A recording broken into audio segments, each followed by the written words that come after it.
Hello, hello, hello. I know my screen is off. Ladies and gentlemen, boys and girls, I got a special one for you today. I have two of the most powerful men I know on the Unapologetic Entrepreneur. And today is a very rare moment. We have two leaders on one stage. Oh, we're going to see how they share the stage, ladies and gentlemen. Not just talking business strategy, but also talking relationships behind that strategy. With us, we have Darren Golka. And Jamie Prickett, ladies and gentlemen. Just hold on to your seats. We're about to get started. 1 second, we'll be right back. That's right, we'll be right back, Darren. Hold on.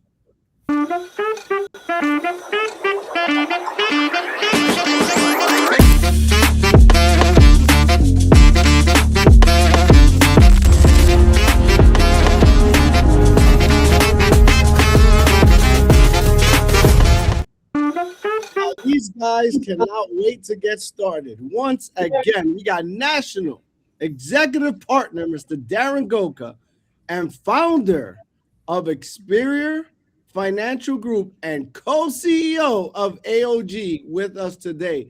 Gentlemen, how are you feeling? Don't worry about the amazing. Comes right back. Amazing. How you doing, man? Woo! Awesome. We just got to get Darren to get bald. We got to get Darren to get bald like us. Come on, Darren. That's right. Oh, let's join the chat. We got Heather saying hello. We got Natasha. Hello, everyone. And we got Reza saying hello. So everyone's on. People are coming on. Don't forget, join the conversation. You guys are welcome to ask questions. And also, don't forget to tap right here if you want to catch the replay or other episodes where we had our guests. So let's get ready. Let's dive right into it. First of all, Darren, how you feeling? Where you at? Talk to us. Where you at right now? Hey, it feels amazing. We're actually down in San Diego. We're doing some stuff down here for our family and stuff, but been traveling all over, Leo. It's been crazy. As you're building an organization team, you kind of travel all over the place. I'm big on that. I'm big on meeting people in person. So it's been an incredible journey. The last 7 years have been unbelievable. And a lot of thanks to Jamie here on this call and to leaders like yourself, Leo, that are part of the organization, going out helping families, making a difference. So it's been amazing. We're very blessed too, I think, to be in this industry. It's a great industry. It's amazing to be able to help people while you're helping yourself, and helping if other people get what they want, you always get what you want. And it's been an incredible journey, man. And seriously, we're going to get started soon. Mr. Prickett, where you at? How you feeling, sir, since you're changing your background? You're incognito right now. Dude, I'm trying to make it so I don't have this fake background. I want it to be my real background, but I don't know how to get rid of it. So when you go to settings, you put none. But I did. It says I did that. It's not working. I don't know what's happening. It looks good. You want to make sure Michael Jordan is showing? No, I don't have a none option. It just has auto, and then I have a deselect, which I've done. Oh, man. Anyway, let's not worry about it. Let's not worry about that. Hey, Jamie has done this while driving. So we're going to dive right into it. I got some questions for you guys. And don't forget, just so everybody knows in the crowd, they do not know the questions I'm going to ask. And more importantly, they don't know the questions you guys are going to ask. So feel free. They're here. They know what the hot seat's like. I felt it last week. So, Darren, we got the first one for you. You and Jamie worked together inside Experior Leadership Structure.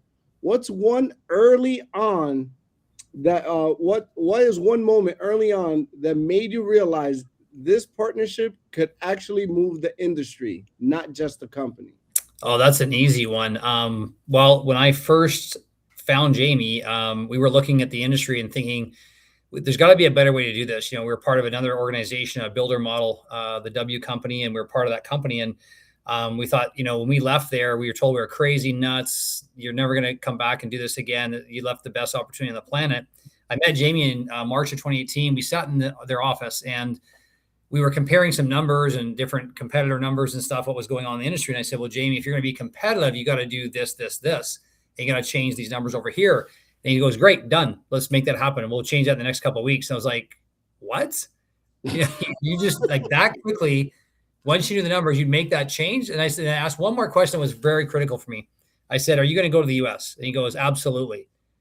I don't know if he really believed he could go to the US, but he was so confident in saying it. I was like, man, I don't know if I want to be a competitor and try and do my own thing and compete or just join forces.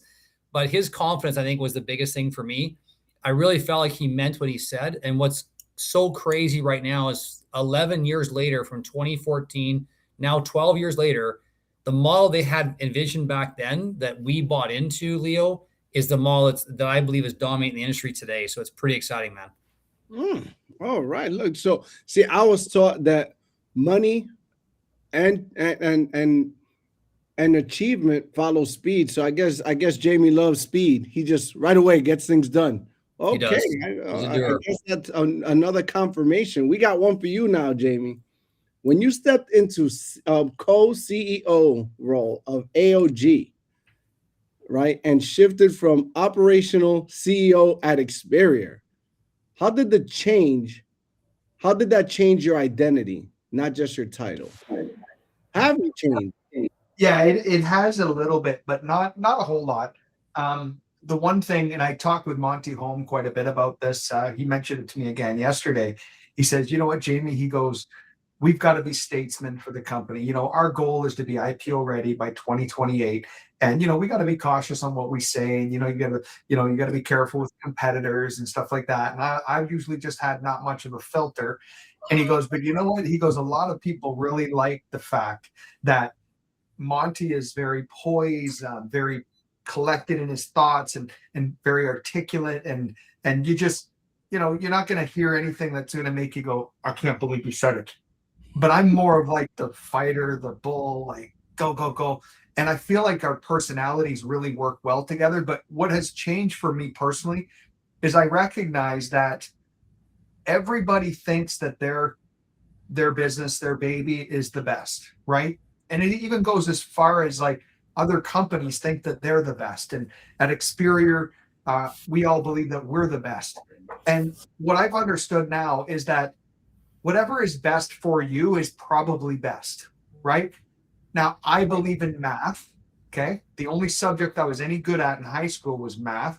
So I just like mathing things out to show people what actually is the best, you know, but I'm doing it in a much more articulate manner. If you were to ask me today what my theme song would be, I might not use that ludicrous one this time. I'm going to be a little more perfect. No, screw that. No, Maybe you can't change that. But, you know, not a lot has changed, bro. Not a lot has changed. But what I will say is that I am trying to make sure that I'm not as critical of competitors, because we are building something where we're collaborating together with some companies that are currently competitors. We're now collaborating with, and by the way, there's a lot of good people out there in this industry. And hey, if Experior is a fit for you, then let's go to town. Let's build an empire. We've got an incredible platform, but we have other great people that have built great organizations around this globe. And we're just excited to be able to partner with them and help take this thing into the promised land and do something big. I must say, you are a lot more poised. You are a lot more poised. I got recordings. I got the first time you were here. I got the second time where you actually drove with your theme song. We got some classics. We got some good footage, Jamie. So I see you more poised and relaxed today. Yeah. This is different. You know, it might be partly because I'm tired, man. We've been going hard. This last 5 days, like Monday till now, I have not worked this many hours. I mean, definitely in a long time. And I work hard. Like I flat out work hard. But this has been a absolutely crazy week. And my week It doesn't end until 10 p.m. tonight. I'll be finished my last appointment. And then tomorrow, I've still got 2 more meetings tomorrow. But then I'm going to take Sunday off. So we'll be good for Sunday. You and Darren are workaholics, because catching Darren, he's always on the go. He's got frequent flyer miles. Oh, we got one for both of you here. When you look back, was there ever a time you disagreed publicly about strategy? If so, how did you resolve it? And what did that teach you both about leadership communication? This We're going to the locker room, ladies and gentlemen, the locker room. If I can answer this, I think this is where leadership is really refined, and that is in a locker room setting. I don't think you're going to see Darren and I disagree publicly. We might disagree behind closed doors, but Darren is a business partner. Leo, you're a business partner of mine. I don't want to disagree with you publicly. We need to have a front that we are on the same page. And sometimes you have to compromise with your business partners, even if it's something that you're not feeling, right? Just like we have a board of directors. And if we have the board of directors says we got to move one direction and it's voted upon, we have to move in that direction. We have to have a united front, and we can't be, bickering back and forth publicly. Now, mind you, I will throw them under the bus and joke around and say some stuff, but it's all in good fun. I always want to have a united front with our team, whether or not I think that they're right or not. What do you say about that, Darren? I'm gonna disagree with Jamie. We've had some disagreements in public, but it was not like crazy ones. It was not like crazy ones. When Jamie said they're gonna go to the US, I said, Jamie, man, we're not ready to go to the US, brother. We need a couple of years. We're still building Canada. I was just getting going with Experior, and he's like, brother, we want to open the US. I'm like, no, we're not ready. We didn't want to go to the US. So I love Jamie, how respectful he is, because he goes, no problem, great. Next week he opened the US. But here's what's great about that is Jamie's a doer. I remember when they told us that Quebec cannot get going, Quebec was behind. It's going to take months and months and months to get people appointed. I remember Jamie stepped in there and got it done within like a 5-hour phone call, and we got people on board in Quebec. So one thing I do admire is, and it forced us to step up. So you want to talk about leadership. Leaders will lead and show the way. Jamie called a shot, took the company into America, even though us leaders didn't think we were ready.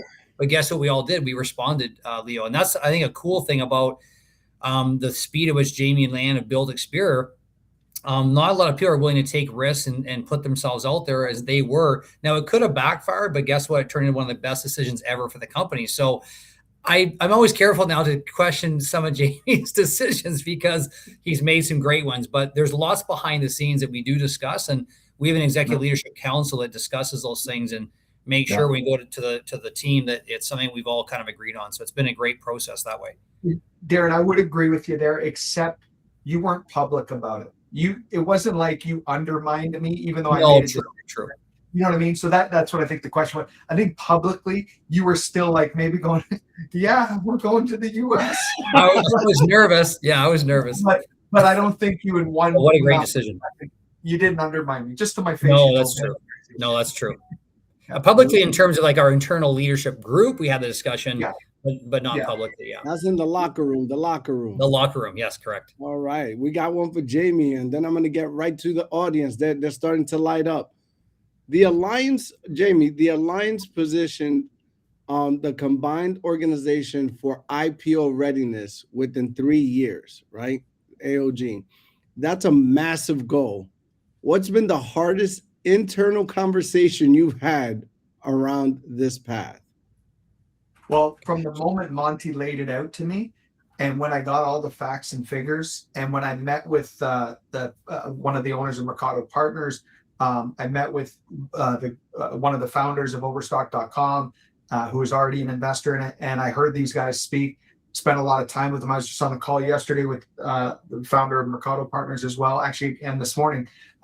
So as I started getting the information, I never had any internal conversations about whether we could do this. It was about whether we could do it on time. And now that it's been, what is it? It's October, November, December, January, February, 5 months. In 5 months, we've taken the company from, I think we had 10 10 companies, and now we've got 20 companies, and there's another 35 with NDAs signed. I believe out of those 35, at least 25 of them are going to close likely within the next 2 to 3 months. So we'll be sitting at about 45 companies under the AOG umbrella, and our top line revenue and our EBITDA, if you were to forecast it based on current monthly trajectory, we're already on pace to be that public company, what was necessary for 2028 to achieve. We're already on pace for it today at the beginning of 2026. So now it's like, how do I doubt it? It's already happened, what was needed to happen by 2028. Now it's just a matter of how much bigger are we going to go out than we originally thought. I'm telling you, this thing, regardless of what any of the haters say, this thing has already taken on some crazy, crazy growth. It was actually a strategist that worked with Monty in the beginning to say, you need to do this, this, and this over the next 3 to 5 years. This is dating back to early 2025 when he was kind of putting this whole playbook together. And in 3 to 5 years, we've already done since the launch of the company, which was 2 months before we joined. So 7 months, we're already doing what they thought was going to take 3 to 5 years. This thing, it's game on. We are taking this thing to the moon. We're excited about it. Can't make any promises. Okay. That's the one thing I'm going to say publicly. We can't make any promises. You don't know the economic conditions, the markets, and how things look. Sometimes, depending on the type of sector that you're in, it might be in a down curve in the markets. You may not want to take it public in that particular moment. But our goal is very clear. It's our goal to be IPO ready in 2028. I believe we'll be IPO ready by the end of this year, but we're not going to take it to the market most likely until 2028. But I believe we're already pacing it. I mean, we're crushing it. We just have to build an incredible track record now to lead up to that. Look at this, Darren. This is going to be more about that question. What do you want the agents to feel internally about this alliance, about ownership, security, fear, ambition, and you must be honest? It's an easy question, I believe, because, I've known Monty for years. I've known Jamie Leanne now for over 8 years, Monty for 20, give or take, 20 years, since I first got involved in the previous company. And they've been nothing but integrous. When you look at their background, the reason that I believe Monty partnered with Jamie Leanne is because of their integrity and their trust and their transparency. And I think to have partners like that gives you a lot of security to know where you stand. And so I've seen Jamie Leanne, when the banks had a payroll miss, the banks didn't do something at the bank, didn't push the button to pay our payroll. I remember them on a weekend literally entering in 300 people's paychecks manually and e-transferring people on a weekend just to make sure people could make their payments on a Monday in case the mortgage was coming out or the debt was being paid. So when you look at this whole opportunity with AOG, what I love about it is if you look at the Berkshire Hathaway concept and all the companies that come under the umbrella of Berkshire, this has been maybe tried before, but never proven as big as we're doing it from what I know. But you look at the opportunity that everything we now own is going to be internal to the company. I mean, look at E&O, buying our own E&O insurance, having our own CRM, having our own tech stack. Everything is coming together. So our teams are excited. I think initially anyone is going to be a little bit nervous. Is Experior going to change its ways, change its culture? Nothing has changed at all. In fact, only gotten more exciting in Experior since this announcement, because people know the integrity of Monty Holm. It's not even a question. They know his background. So for us, it's been super exciting, Leo. And I think for people to get the ability to, if you're only making 10 grand or 50 grand or 100 grand of income, you can get stock of something. Most companies are not willing to give anyone a dime. So if you're out there fighting right now for a company, you don't get any shares or stock of that company, maybe take a look at Experior. It might be a fit for you, as Jamie said. God. Hey guys, bring on the questions. These guys got this too easy. They're not even sweating yet. Natasha does have a question regarding the book, and you're both in it. Actually, Mr. Jamie wrote it. Darren's in it. So let's see. In the book, you can't fall off the floor. Your book you talked about building from rock bottom and eliminating the fear of failure. As an agent growing inside Experior, how do you recommend we practically apply the floor mentality when we hit rejection and slow production months or self-doubt? That's a deep one. Yeah, that's a deep one. But I will say this, that activity will raise your belief, right? Too many times people buy these self-help books, and guy, I'm all about self-help books. I mean, you got to study and learn and all that stuff. I listen to audios more than I actually read. I'm more of a listener. But I'll tell you something, too many of these self-help gurus talk about you got to have a mindset of a winner, and you've got to have a clearly defined purpose of what you want to achieve in your life and blah, blah, blah. Okay. Here's what you got to do. You got to work your butt off for a period of time. And as you start working and screwing up and making mistakes, eventually you start getting better. But the harder you work, the more belief you have. The harder you work, the better your attitude. I'm telling you guys, when I'm in the hunt, when I'm on a meeting like this, I go into meetings sometimes, Louis or Leo, I'm like this, okay? I'm like, oh God, sometimes, oh my gosh, I got another meeting. Like I just got out of the other one. I barely had time to go to the washroom and grab a snack. And I got to jump into another one, turn on the Zoom. Hey guys, what's going on? Great to see you, man. And by the end of the meeting, I'm fired up, baby. Like I'm ready to go, right? Because that's activity. It's excitement. If you want to fall off the floor, you first have to pick yourself up. You're not going to read your way out of it. You're not going to pray your way out of it. God will bless your action, not you sitting there singing Kumbaya. You got to get after this thing, right? So that's what I think. I think you just got to get your activity crazy. And the other problem that people think about or often have issue with is that they always are looking to be motivated. I got to be motivated. If only I was more motivated. Ladies and gentlemen, if I only worked when I was motivated, I'd still be living on that 2-bedroom apartment on Willow Road, watching cops just by looking out the front of my window. That's what I'd be broke still, is what I'm saying. If I only worked when I was motivated, I had to develop discipline. Discipline is when you continue to work long after the motivation fades. And what I found out is the more disciplined I was, the more motivated I became. Isn't that crazy? And now listen, I'm going to preach to myself for a second. Look at it from a perspective of your nutrition, your health, your fitness goals. It's so freaking hard. I'm telling you right now, I'm having a hard time wanting to get on the treadmill and wanting to pump some weights because I'm using the excuse of I'm working hard right now, Leo. I don't have time for it. Bull, I have time for it. I'm not dedicating myself. I'm not being disciplined to do it. But guess what? The minute I do it, when I do it, it's like, oh, I feel so good. And then I'm motivated after I did it to do it again. Problem is, we got to be disciplined to get to the motivation factor. Darren, what you got to say about that? How those push-ups coming along? Yeah, listen, man, it's a work in progress. But I'm doing a heck of a lot more than I did in the past. But I think the same thing. I mean, when you look at all the self-help books, and I want you to take another self-help book. I mean, I love the fact that when you look at John Maxwell's got 26 or 29 books about the same thing. He's the only guy I know that can make money on 29 books saying the exact same thing. If you would just lead yourself and go take action, you wouldn't need to take half the courses, spend even 1/3 of the money. Now, I'm not saying it's not good to go spend money on self-help, like Jamie said, but there's a point where you got to take the action. And I think that when you're at their lowest point, I will say this: when the light is darkest, when it's the darkest time in your life, light is easiest to see. And that is the hope. That is the vision. That is someone knocking on your door saying, hey, there's an opportunity. Hey, have you heard about this company? Hey, have you heard about this industry? And so a lot of times the knock comes on the door, but mentally, if you're so down, it's hard to pick yourself up. But Richard Branson says, hey, when presented with a great opportunity, don't try and figure it all out. Jump in and you'll figure it out later. And so that's what we did in this industry, Leo. When we got started, I was $116,000 in credit card debt. I had no house, no family, the vehicle is breaking down. I had no assets, no money in the bank. And I still took my credit card and took a chance on this industry.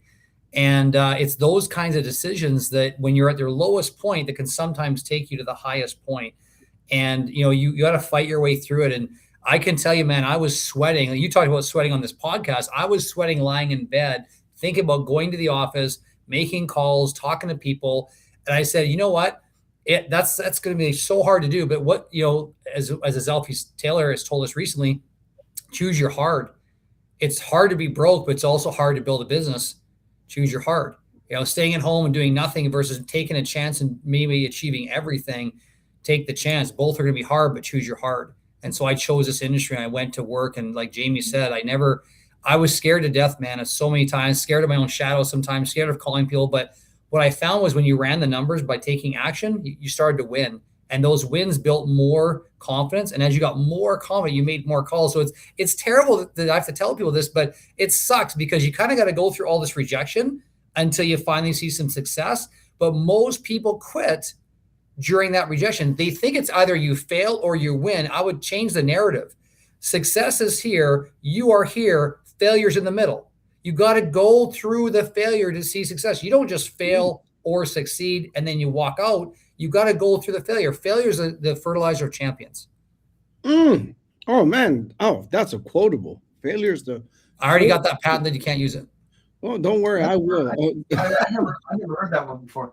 I never heard that either. Oh, we got Jimmy Martin saying, hey, how can I get an AOG shirt? Jimmy, you should have qualified for our contest to come to Monty's. You would have got a free one. You know what? Jimmy, by the way, I will ask the marketing team to get one on the Experior store as well, because I think that'd be cool to have those. Yeah, I like it, man. Little Rhino. Oh, there's Rhino. I love these shirts, man. Good quality. Nice shirt. It's a Nike. It's a Nike shirt. I do have a question for you, Jamie, that's off the script. So we were live when Darren got promoted, when he became the first, let me get the title right, first national executive partner, right? You guys come a long way from this battleground, and I don't even know if you know, I don't even know if you were like, let's make this impossible to get, and you made this crazy number up. I don't know how the numbers came up for the promotions. I wasn't in that room. I wish I was. Now, what was it like getting that call? Because it was completely, I mean, you had to be there. I know he has the recording because he was actually training us on numbers. And he was like, oh, so let's take this, for example. I don't want to use anybody. I'll use me. He usually lets us volunteer who wants to put your numbers up. And he starts doing his, and he goes, wait a minute. Let's go back. Did that just say in this much? Wait, let's go back. Holy crap. Jamie, how did it feel to get that call? Because you actually answer your phone. Because that was random. I think it was like 11 o'clock over here at Eastern Standard. What did that feel like to get that call and have to check that up and say, you know what, Darren, you got it? You know, it's awesome, but I mean, it's just expected now. Like, and I don't mean to take it for granted, the excitement of it, because I'm excited every time. And by the way, I'm excited for Golka hitting his 1.5 million now. And like, guys, every time someone on our team hits a goal, Morrow just messaged me. I haven't even announced it yet. He just cracked 1.6 million. Angel and Johanna just cracked 2.3 million. Been with us for 13 months. But you know what? In the same message that Morrow sent to me for some recognition I'm going to do, he said, Alfonso just qualified for the $250,000 ring. Which one of those three do you think I was the most excited about? $250,000. I got goosebumps thinking about Alfonso. Amazing. Because you know what? Alfonso, he's such a good dude. I'm telling you, 14 months ago, Alfonso spent the last bit of money on a credit card. I'm not even joking. His story is powerful. To get to a meeting in Florida, because he felt it in his heart that he needed to be there to meet this leader along with his leader, with Morrow and that, and they flew in together. And you wouldn't have known. Alfonso was walking around smiling. We needed him to translate. He's the only one of us that could speak Spanish, and we were talking to this group and stuff, right? Because he's from Spain originally. So he's like, speaks Spanish, of course. And I'll tell you something, Leo, when I just heard that this guy that had to put the last bit of money in room that he had on a credit card to get to Florida to go on a meeting that he knew was going to be possibly an important meeting, and now he's just crossed over $250,000 in income 14 months later. Amazing. My God, I'm so freaking fired up about that. So yes, I get the call from Darren. It's like, yo, man, that's freaking awesome, bro. We're killing it. But I know Darren's good. I know Darren's going to get every other. If we introduce the Super Intergalactic Firestorm Trooper Award, Darren's going to get it. You know, he's going to get it. I'm more excited when Darren shows someone how to make $250,000 that couldn't pay their bills 6 months, a year, or 2 years ago, or shows them how to make $100,000 that hasn't had success in their lifetime yet from a business standpoint. That excites me even more. But yes, I was excited for Darren. He hit it way faster than I thought he would. I think I should have put it up here more, basically. But But no, I'm proud of Darren, man. I'm always proud of Darren. Only because it was Darren you wanted to put it up, right?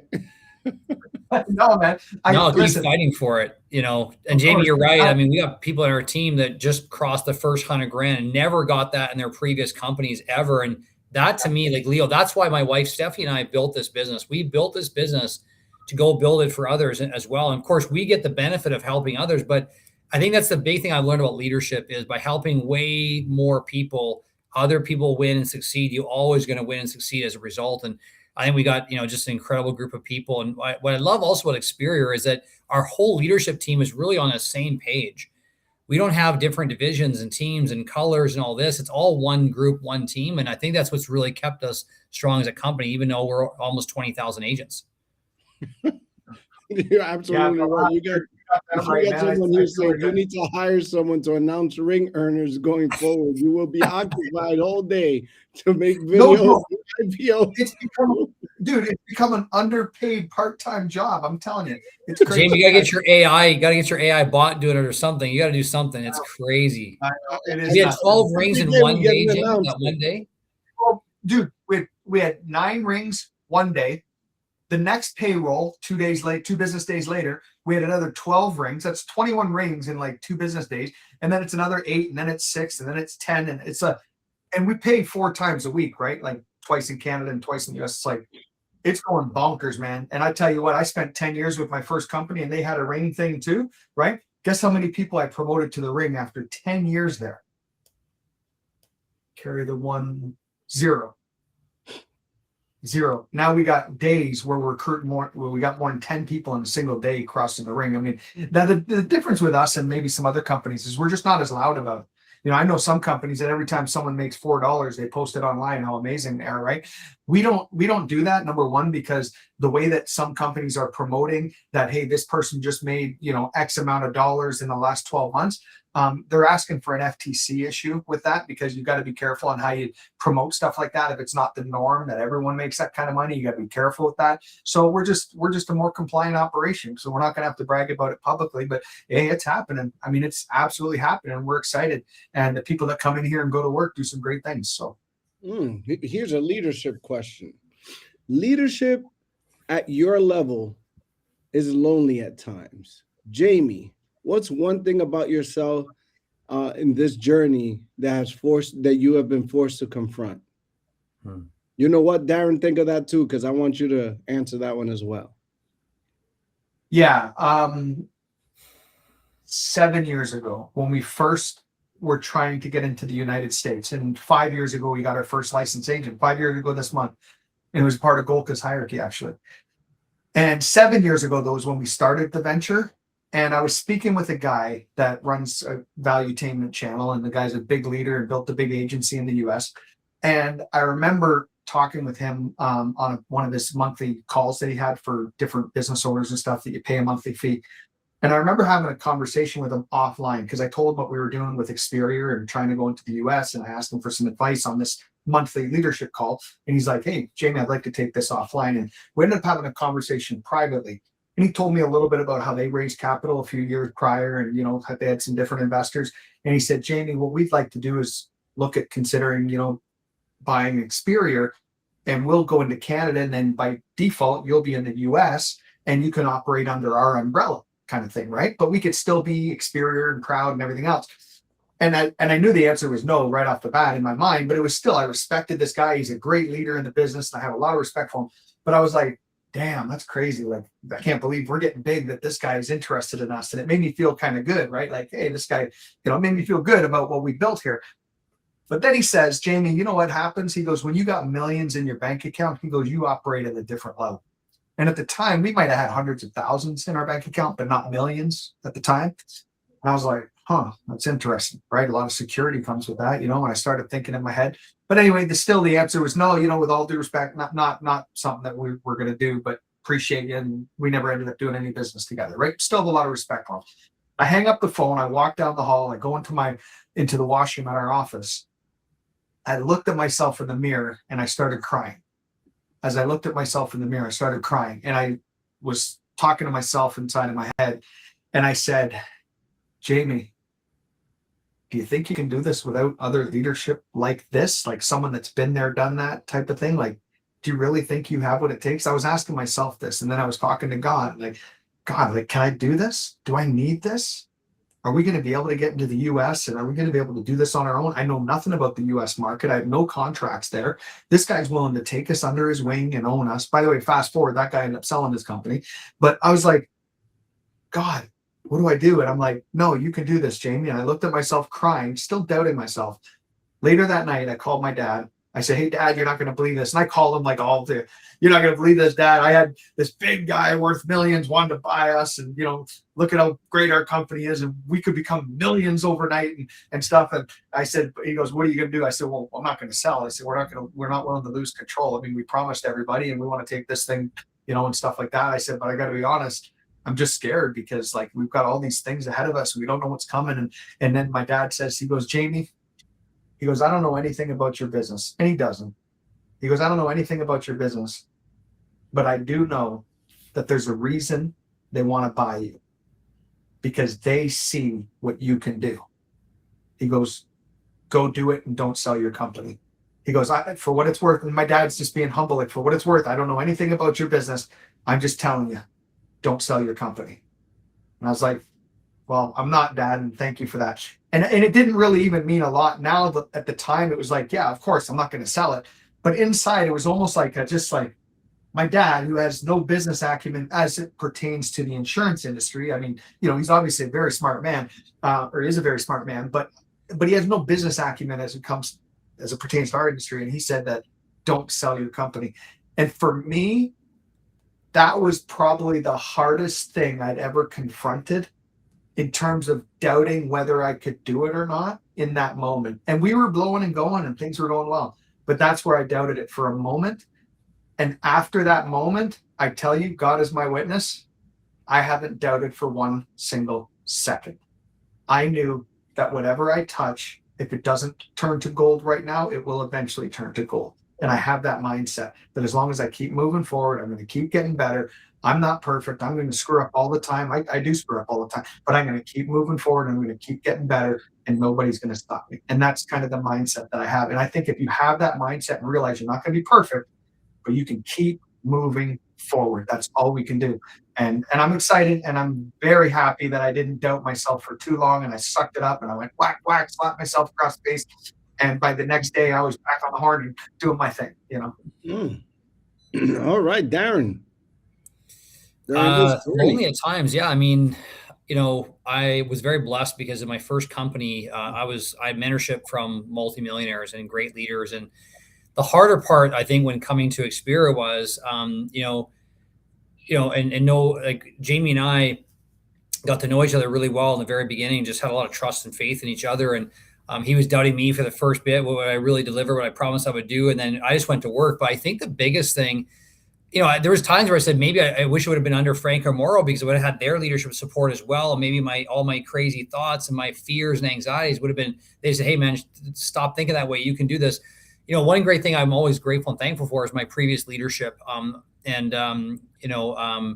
Without their belief in me when I did not believe in myself was how I got successful. And there many times I think the greatest thing you can do for people is you got to, you know, give belief to people when they don't believe in themselves. And that's the greatest thing that I think leaders do. And Jamie kept doing that with me. And, you know, I would call him and he was the greatest leader for me because he was always there. He always made time. He was always responsive. It made me feel good, made me feel special. But I think that's one trait I learned from Jamie. And then I learned from my leadership before was always be there for your team and be responsive and be on top of stuff. Like I just talked to Jimmy today, a great leader in our organization, and him and I just, you know, had a disagreement on a couple topics. But by the time we were done, we're on the total same page. We're like, let's do this, man. Let's go. But that's what it takes. I think sometimes is to be lonely, but it's when you're lonely that you got to reach up and ask for help too. And I think that's the hard part. Some people think they're always alone in this business. But it's not a sign of weakness that you ask for help. It's a sign of strength that you want to grow. And I remember doubting myself, Leo, when we were hitting $500,000. We had that income in the previous company, and we're almost at 1.7 today. And I don't say that to brag. I say it to prove a point. If you'd have asked me when I got into this industry, would I ever have a chance of making $1 million? I might have said yes, but I'd be lying to myself. I'd be doubting myself. So I think that me being able to reach up to Jamie, but then also now Jamie has Monty to reach up to. So we've really been able to attract, I think, some incredible leaders to our company. And now we've been attracting $1 million earners to the company almost on a monthly basis right now, which is incredible. So we obviously are doing something right. And so I think that's a big part of it is don't be afraid to reach out, ask for help, but it's a sign of strength and a sign of weakness. Okay. Wow. We got a lot of tidbits we got to take from this one. Hey, Darren, we got a question from your perspective. Jamie, you're not allowed to look at him. We should take you out the room for this one. What's one strength Jamie has that surprised you? And one weakness you've seen him wrestle with? Oh, wow. I'm glad you're not asking Jamie this question. Maybe we'll take him out for this one. You won't know. One strength. I'm just kidding. Yeah, the strength I think is an easy one. Jamie's a visionary. He had a vision 12 years ago to change the industry, to make a huge impact, to right a lot of wrongs, and he's attaining that vision right now. I think what's interesting is Monty Home had the same vision years ago and wasn't able to complete that vision where he was at for many years. And I think those two coming together is the fact that they both have massive vision. I mean, to give widespread ownership to all agents, not just the intergalactic superstars, is mind-blowing. That's one strength of Jamie. A weakness, I think, I don't know if it's a weakness, but he sometimes just speaks his mind and it could get him into trouble. I'm like, and I think at a point, and Jamie, I can say this because I sometimes felt like I was his accountability partner, or maybe a little bit of his personal development coach a bit, because Jamie could get angry easily and could, because he wants to move so fast. And if you don't want to move with him, it's like, I mean, you're not against him, but he feels like, why don't you want to go to the States? What are you talking about? Let's go, let's move. He moves so fast. It's like a light speed, Star Wars cruiser. It's like the Millennium Falcon. And then you got people that are moving they're driving only in a Ferrari. It's still fast, but not as fast as Jamie. So I think that's been the hardship for him, is when he wants to move so fast and others don't. I think that frustrates him. But I've seen Jamie really change over the years to become a really amazing, even more amazing leader. And I think that's why Monty, after studying what Jamie was doing and the way Jamie operates, and Leanne, by the way, I'm going to not leave Leanne out of this. They're both amazing operators, but their integrity, I think, is one of their other greatest strengths. By the way, Darren's being too nice, because I mean, it is true. I do react very fast, and sometimes that's a good thing. I think with the U.S., I think it was good. We got the ground laid, but I've had it really backfire on me. And even just last night, I had a message come in. I got pissed off. I responded to it. I said, "Guys, what's up with this?" And I sent it, and then my wife took 10 seconds more to process it. At first, she agreed with me. She's like, "Yeah, why would they?" So I messaged someone on our staff, and I said, "Put the guys to whatever." And my wife was beside me. It was right after we had a dinner with Exam FX. Actually flew into Canada to take us out for dinner. And after 10 seconds, because my wife processes it, she goes, "Well, Jamie, maybe it was because of this." And I went, "Oh my gosh!" And I just kind of blasted him. I said, "Okay, I'm going to message him back." So I go, and she goes, "No, wait." She goes, "Let them look into it anyways, and then apologize after." I'm like, "Oh yeah, because it could not. Maybe it's not that, but it turns out it wasn't their fault. It was me misunderstanding something. And actually, by waiting and letting them do it, we actually found out what it actually was supposed to be like." Anyway, it's hard to say. It was like a triangle of events that took place. But all I had to do was wait 10 seconds, like my wife, rather than go, "What the hell?" It is a bad thing that I have. I'm recognizing it. I got to be slower to respond sometimes, and it's No, that honesty comes out. Now, since we asked Darren that, let me tell you about Darren's faults. Yeah, Darren's that's fault. what we're gonna do. No, we don't have an hour, Jamie. We only got 20 more minutes. Let's not go there. No, we don't. And my wife is here too. I don't want her to know. She's right behind me. I don't want her to know. There's no time. Actually, you know what? Real quick, I got to tell you. So, number one, that's not a real hairline. He has air plugs. No, I'm just kidding. No, the one thing with my hair, you said, right? Yes. One thing with Darren, and actually, I'll tell you this. I had a conversation with Darren about this. Is that it's not even a fault. Most people would love this. It was that he was too nice. I was like, "Bro, I have a hard time trusting you." When I met you, I had a hard time trusting you because I was like, "There's no way that someone is this nice." He's always complimentary. He's always asking how my kids are. He finds out my son's sick. He's the first one to call, or one of the first ones to call to ask how he's doing and how's Leanne, how are you guys' marriage, whatever. He's too nice. So I didn't believe him. I'm like, yeah, it's a little sketch, you know. But I'll tell you what, 8 years later, Darren, that is actually a good quality to be nice. I was a bit more of an asshole than you, so I just didn't believe you. So. being caring is being nice. Yes, you are. He's a very caring. I do genuinely care for people. That's one of my, maybe that's sometimes a bad thing too, when people run over you because you're too caring and then you just take advantage of it. So you got to be a little careful that way too. It probably being too nice isn't good either. I can see that, people mistaking your kindness for weakness. Yeah. All right. There's a perception that leaders always agree. Let's break the myth. What's a time when you didn't see eye to eye, and what came out the tension that ultimately made this company better? They're thinking about time. Look at them. I'll tell you one. Well, I mean, obviously there was the time with the U.S. side, right? And there was, you know, they thought I was crazy and we went forward with it. Another time was when I disagreed with Andrea Rogers on something. She's a part of the ELC. She's a part of Darren Golka's hierarchy. Andrea Rogers, she lives in Jamaica half-time and now in Quebec half-time. And she got a great organization with us.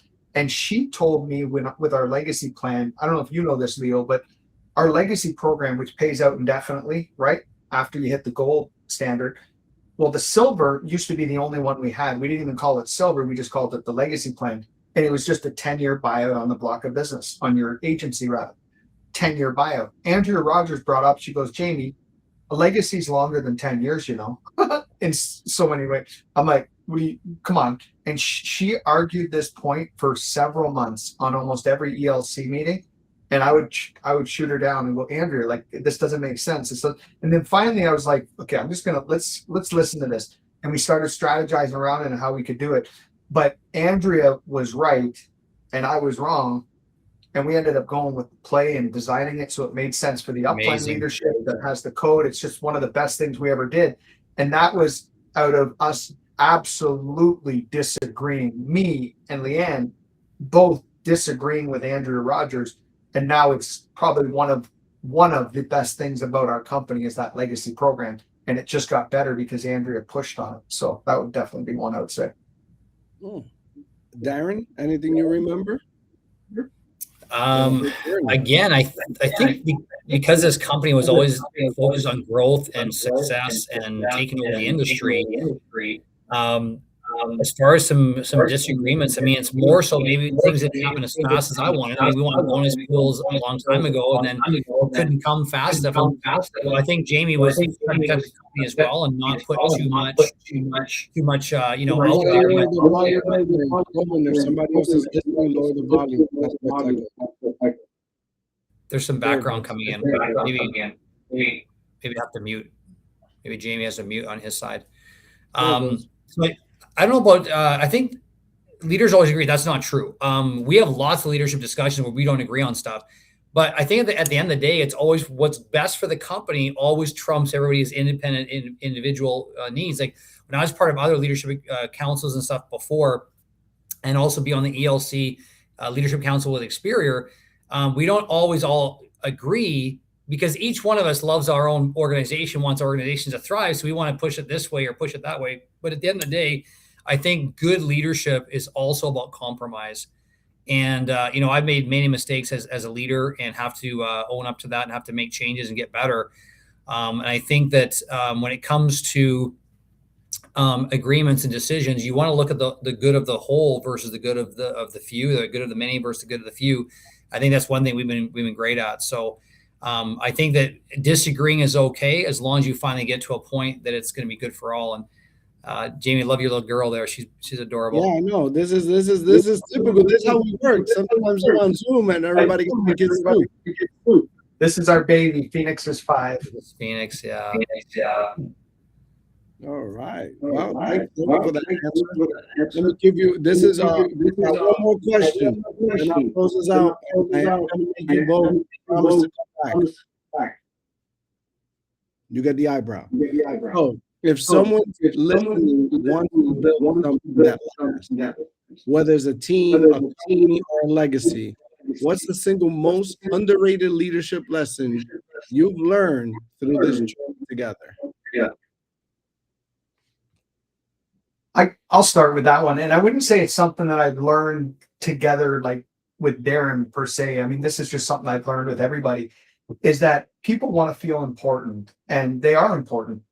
And I think that one of the most underrated leadership traits that I think is so powerful is accessibility, being available for people, being being able to connect with people that need your assistance, need your help with something, whatever it may be. Yes, you sometimes just have to delegate and you have to point them in the right direction. But I think being accessible, it shows people, like, one thing that, especially as you get into higher up positions, like if Darren Golka has an agent that calls him that maybe hasn't spoken to before, he answers that call. They're like, oh my gosh, Darren took my call. I don't know if you guys remember. I remember my old company, Darren, and there was like big time leaders in that company. I mean, big time. I mean, now most of ours are bigger than them, but big time leaders in my mind, they were like, anyone that was making $1 million plus were like untouchable, and they actually were untouchable. Like I would never have their number. I would never be able to talk to these people. I'd never be able to message them and say, hey, give me some advice on this. I find that our leaders are so approachable. And I think that's an underrated quality in a lot of businesses and companies. And I'm so proud that our leaders are approachable. They are accessible. And I think that's powerful. Darren. I think that's, I think very true, Jamie. And I have my calendar links that a lot of my leaders have. They automatically book my calendar, and I'm very accessible for meetings, etc. But one thing I've learned too, when you have conflict, man, picking up the phone and just having a conversation. I've learned that, just like today, picking up the phone, just having a quick conversation, getting to know the heart. You can't put your emotion, you can't put your feelings through an email or a text. And I think a lot of leaders hide behind emails and texts, and just pick up the phone, have the conversation, the uncomfortable conversation, and the sooner the better. I know some leaders hate conflict. In a people business, you're always going to have conflict. Pick up the phone, have the conversation faster than later, sooner than later, and it can solve a lot of issues fast. And 9 times out of 10, you actually were on the same page, but for some reason, you thought you weren't. And so I think that's one thing I learned is to deal with things faster and head on, rather than letting it faster become a major issue and really. All right, Darren, if you have just lower the volume. So this one, it's something else. I don't know if you have Facebook on any other device. That's the only reason it's echoing. Okay, I'll just turn it down. It's okay. It's cool. Thanks. I want to thank you both for coming, but I got one more question. What's next? Like, what's next, Darren? What's next? I mean, we're at 1.6. What's next? What we're doing? What's the next big goal? You want to shoot first? You want me to go, and then you can end it? Once you end it, Jamie, with your vision, I'll jump in, and then you end it. Yeah, go for it. Sure.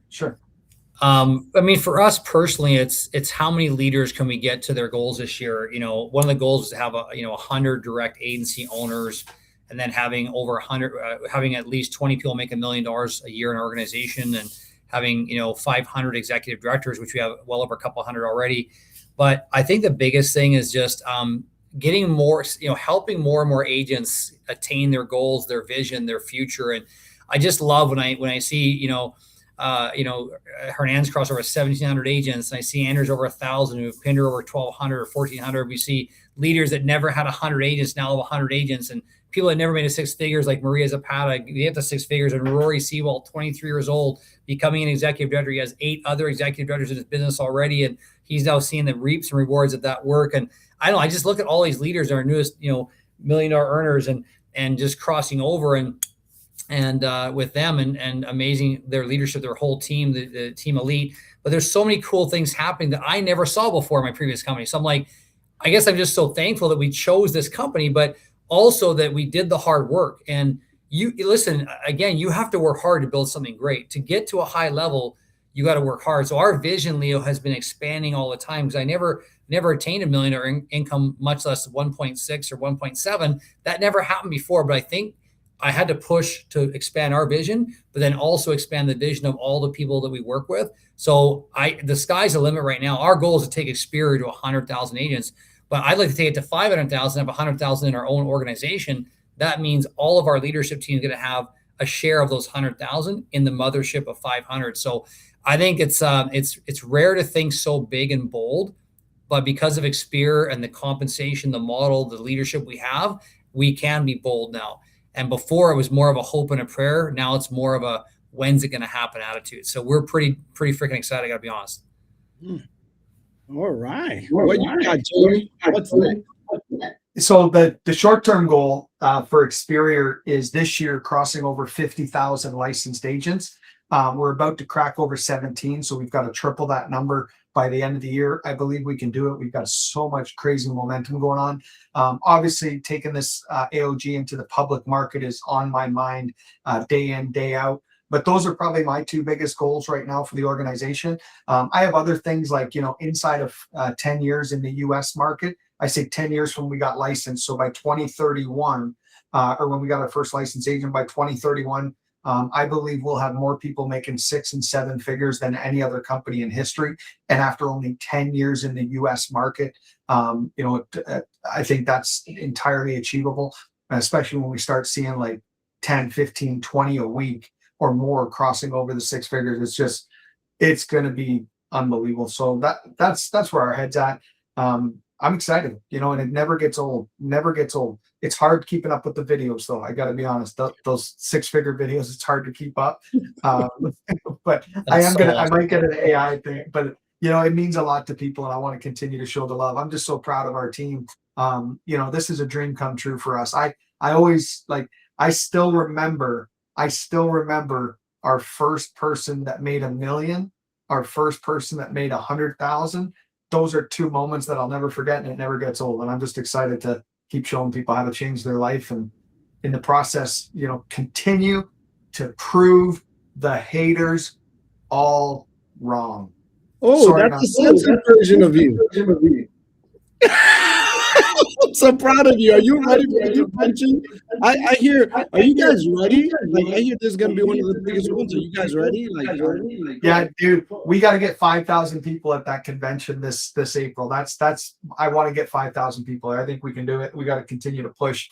So if you're watching this, if you're part of the team, if you want to be a part of the team, make sure you get your registration done. It's going to be hands down. I think, even though it won't be the biggest convention in the history of financial services, it damn sure will be the best. Real people, real ownership, real opportunity, and you can find that here. Oh, right. Darren, any final words before I close this out? No, listen, the way that we're going right now, it's a great place to be in.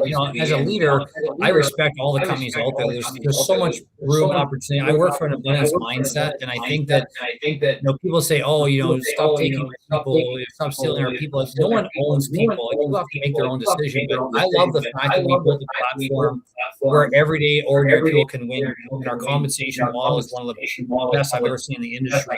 It's why we are attracting so many people to come to Experior. So if you haven't ever looked into Experior seriously and looked at what we're doing, take a serious look at it. And like James said, if it's a fit for you, fantastic. If not, I'm going to still cheerlead you to go win big at your current company. And I think that's what's really cool about our leaders is they want to win big and do it right and grow this business, but we want to do it with the right people. There are some people we don't want in our company, frankly, that are messing up the industry. And so if you're a game player, you play games, you want to lie and steal clients and business and people, our firm isn't for you. But if you want to do it right, and build it with respect and trust and dignity, then this is the for you. All right. Well, let me close this out. Darren, make sure you do, because there's actually coming from you. It's not, bro. I got mine turned right down. I'm not sure what's going on. Oh, that was that. Oh, I thought it was you. Oh, that was Jamie, I guess. Okay, we got it. Sorry. All right. I want to thank Darren and Jamie. Thanks for being real, being honest, and being strategic today. And to everyone listening, there's a difference between growing something successful and building something that matters. If today taught us one thing, is that true leadership is not that you never disagree.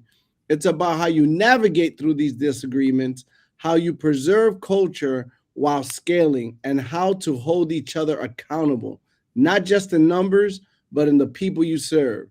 We'll see you guys next time on the Unapologetic Entrepreneur. It's been an honor, a pleasure, and a privilege. Remember to keep going on with action. All about action. It's been an honor, a pleasure, and a privilege to be with you guys here today. Thanks, Leo. Be blessed. Thanks, brother.